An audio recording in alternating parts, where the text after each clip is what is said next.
Chicken ഞാൻ വെട്ടാൻ പറഞ്ഞ് ഇതേ ബീഫ് വാങ്ങിക്കാൻ പോണേ. ബിരിയാണിക്ക് വേണ്ടിയുള്ള ചിക്കനാണ്.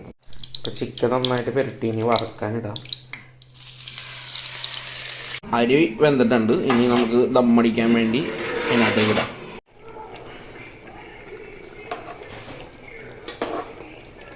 ബിരിയാണി ദമ്മ പൊട്ടിക്കുന്നതാണ്. അപ്പം ദമ്മ പൊട്ടിച്ച് ഇതേ ബെയിൻ മേരിയിലേക്ക് മാറ്റണം. നല്ല ആവി പറക്കുവാണ് കേട്ടോ.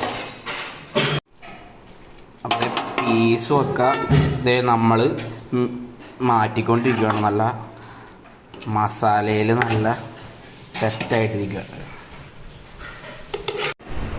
ഗൈസ്. അപ്പം ഇന്നത്തെ സാധനങ്ങളൊക്കെ കൊണ്ടുവന്ന് ബെയിൻ മേരിയിൽ സെറ്റ് ചെയ്തിട്ടുണ്ട്. നമ്മുടെ ഷോപ്പിൻ്റെ ലൊക്കേഷൻ അറിയില്ല. കാഞ്ഞിരമറ്റത്ത് Pattappady opposite Galaxy tiles and granites.